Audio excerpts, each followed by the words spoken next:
Thanks for joining me. Continuing to look at the Danger Girls special.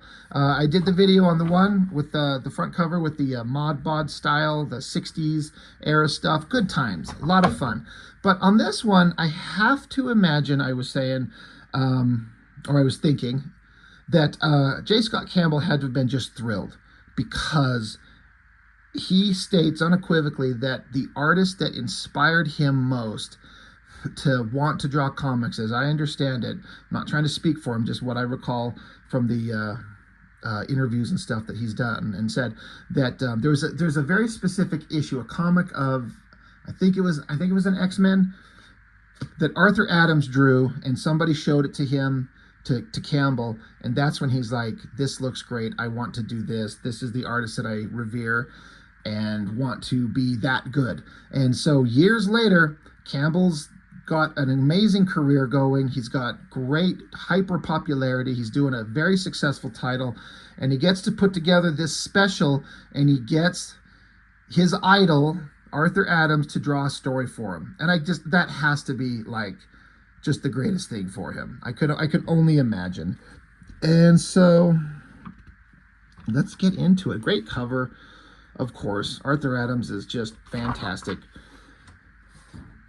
When I was kind of flipping into this, I did notice, it has, Andy Hartnell, J. Scott Campbell, and Arthur Adams on story. So I like that they bring in the artists and say, hey, I imagine the conversation was something to the effect of, hey, please draw something for me. We'll pay you really well. You're my idol. I would love for you to draw something. And it's probably them saying to Arthur Adams, what do you want to draw? What interests you? It can be almost anything, just as long as you're drawing it, it's going to work. So they bring Arthur Adams in on story.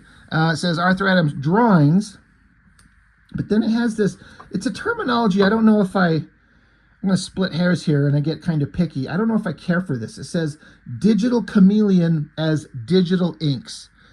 And when I see digital inks, especially in this era, there's no inks involved at all. There's no ink in a bottle of any type that touched paper. And it also usually means that it's not even an artist that does like digital inks today, where they have like a digital device and the very advanced like Clip Studio or Procreate or whatever the hell that they have with their digital device, and an implement that they hold in their hand, and using different settings and brushes and pressure sensitivities to physically put a black digital ink line over the scanned pencil. They usually just mean with digital inks that they just got it on a computer and like adjusted the values to, fade out some of the lighter lines and darken the main lines, basically just adjusting values, and they call it inking. And it is not inking at all. I don't know what the term they should have used that would have satisfied my who gives a fuck what I think attitude. But just digital inks like that, I'm fine with digital inks if it's done in the kind of the traditional way where there's actually a physical hand touching it. But just this adjusting lines around or adjusting values around, I don't know, that's not inking. That being said, if you would not have told me that, if that didn't say that, I have to give the creative team credit. I don't think I would have ever noticed that this is just pencil work straight to color. It is so clear and clean. I guess if I was to really look at it with a really scrutinizing eye and look around at it, there's some places where it kind of looks like that, but it does not stand out. It is not painfully obvious. So in that case, I give credit. It looks just like any other awesome Arthur Adams artwork I've ever seen. And it doesn't shout out like this was not inked by anybody. And I'm a guy, as an artist, who always prefers inks over pencils on paper, or and if not on paper, then at least, like I said, that hand that actually physically does the work, not just adjusting levels around. But it's so imperceptible, I'll eat my words. I'm not going to say it never works. I just say it most of the time, in my opinion, it never works. But it does here. So the gag is that in kind of the standard the Danger Girls scenario. They have a yacht, there's a team of hot babes that are going on adventures, and you got the nerdy like tech girl. And the story is that she's watching the Danger Girls take off to go out on missions, and she's kind of sad that she has to sit home and be like, they're coddling her because she's young, she's not enough, there's not enough experience. She's also the tech person. They need her to do all this technical stuff, but she doesn't get to go on the fun adventures. And that's what kind of bums her out. So she's just kind of lost in thought about, God, I can't wait till it's my turn. When do I get my chance? I've been here for a year. You think that they'd find me valuable enough to go do that. She's like, the Danger Girls get to go out and do all this fun stuff. And so you get a kind of a scene of all the heroes beating up a bunch of bad guys. And then, Valerie is her name. She goes into her own room, and it's just covered with, no, this is the, not her room, but it's the room of the other Danger Girls. Because she goes in there and she picks up Sydney Savage's whip. And so the whole gag of this is she just starts imagining herself as a Danger Girl. So we go back into this fantasy scene where the roles have been switched. Valerie is now dressed in Sydney's outfit, the leather with the zipper done way down low, so there's a lot of cleavage. And Sydney's like the scrawny little nerdy girl. They're out in a jungle, and I can imagine Arthur Adams, when they ask him, what do you want to draw? He's like, jungle scenes, monkeys, hot girls. They're like, sold, done. Here you go. So here's the story. And so they're out looking for some kind of creature that's terrorizing a village, and so there's banter and Indiana Jones type searching and finding clues and looking around and digging in the dirt. And this is all just great Arthur Adams work. It looks fantastic. Coloring complements everything really well. So they're searching around. The one girl, Sydney, she slips and falls down a chasm. She gets down to the bottom. There's this giant monkey, which I feel like this white ape with the single horn, I should know where that's from. This is going to be embarrassing if I'm wrong. Wasn't this designed like on an episode of Star Trek? Or where am I, this white ape with the horn? Where have I seen that before? But it's there. But before it can attack our girl, Sydney here, Valerie got down there. She throws a banana at its head and calls him a Donkey Kong reject. Again, it's just all for fun. It's silly. The ape charges her, so she uses her whip to get up on a tree, swings over its head, bounces off a tree, does a quick flip through the air, lands on the back shoulders of the ape, and in a ridiculous bullshit like two-thumb nerve strike on either side of the neck, knocks the ape out. It's unconscious, and they stand there posing, taking pictures. Because it's a fantasy scenario for Valerie. It's fun, it's silly, and I bet Arthur Adams had a great time. So meanwhile, Valerie keeps walking around. She goes into the control center of the yacht they're in, and she's like, well, what if I was the person in charge? So now she imagines herself as the guy who's normally in charge. Deuce is his character's name. And so she's in a suit, she's got a cigar, and she's kind of telling off the world leaders like, hey, everyone calm down. If we're going to use our abilities and our adventures, some kind of badass ways to help you, you got to calm down and, communicate clearly.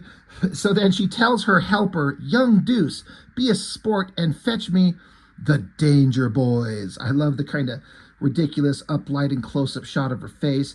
And then like these young handsome fellas come in, and again it's funny because they just kind of come in lockstep in line, and they're like hup hup hup, and she's just like smashing. She says, this is your most important mission yet, boys. It will of course require one of my brilliant strategies along with some rigorous hands-on personal training. And then it goes back to Valerie, and she's just kind of like swooning from thinking about a bunch of hot dudes that she gets to fool around with. She's like, all right, that was a little far-fetched, but who says I couldn't be leader of the Danger Girls? But she's like, maybe not the leader like Deuce, maybe like someone who's a leader in the field, like Abby Chase, the main girl of the story. So now she's fantasizing, imagining that she's Abby Chase, swimming underwater. And then you got a villain. He's the nefarious Dr. Fiddler, which I don't know what that's supposed to be. But yeah, she's doing the kind of James Bond thing where they're swimming underwater with the scuba gear. And then up here, there's this ridiculous villain. He's got like technological machines and all this stuff in this lair of his. And Got Johnny Barracuda, the kind of James Bond super spy stand-in gag character of the book. He's there. He's trapped. And so Valerie's sneaking in there to save him. There's a funny little gag here where she comes up out of the water. She drops her scuba gear. She's like, well, wait, she's like, I made it this far without a hitch, but she's like, something's missing.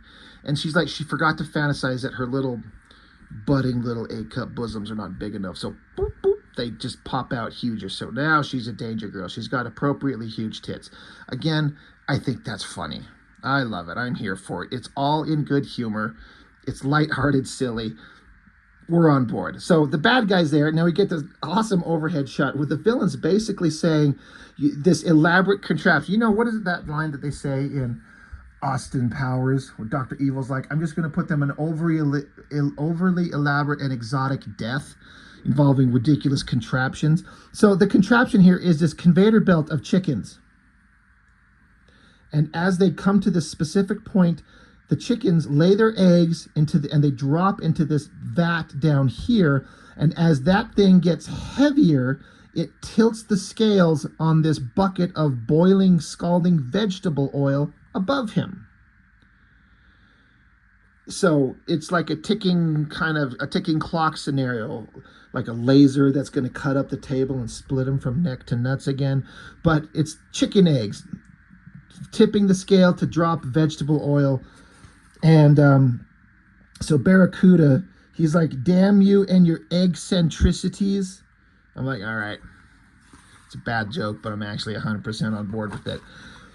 So Valerie, she jumps down from overhead, lands on the plank thing that Barracuda's on, tips it around, smacking the bad guy into the air, and then flipping the table upside down. So now that the bad guy, he's knocked on top of the table, and the heroes, Valerie and Barracuda, are under it, and then the vat tips, melting on top of the villain. He's melted, he's done, and then, of course, Valerie makes out with the Barracuda. And, you know, fantasy adventure over. And so we flip back to real world. The Danger Girls are coming back. They're in costume from whatever adventure they just did.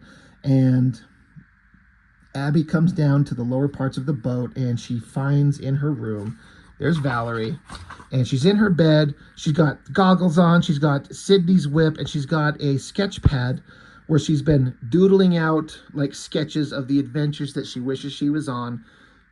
And she's kind of talking in her sleep. She's like, I'm here, Johnny. Don't be afraid. Don't you know, Johnny, I'm a big hero. So she's like talking in her sleep. So Abby just comes down and kisses her on the cheek and says, you'll get your chance, Val. You'll see the Danger Girl in... We will see the Danger Girl in you yet. And then it goes back into her dream state where she's flying around like Super Girl, I guess. Super Danger Girl. And that's the end of that story. So again, it's just silly fun. And I love it. It's meant to be just light-hearted, adventurous, silly, sexy fun. And that's, comics need to be that. You know, comics can be anything, and they can be serious and thought-provoking, and they can be fun and irreverent and dumb and still entertaining as hell. And Danger Girl tends to find that perfect balance. I've said it before, Campbell knows exactly what he's doing in terms of tone and vibe with the Danger Girl stories. And he kind of directed both of these stories in this one-off special perfectly. It fits right in line with the vibe of the book that he was drawing, the regular main storyline, the issues 1 through 7 of Danger Girl. It fits perfectly with it, and I think they're great. So that's it. That's all I've got for now on these.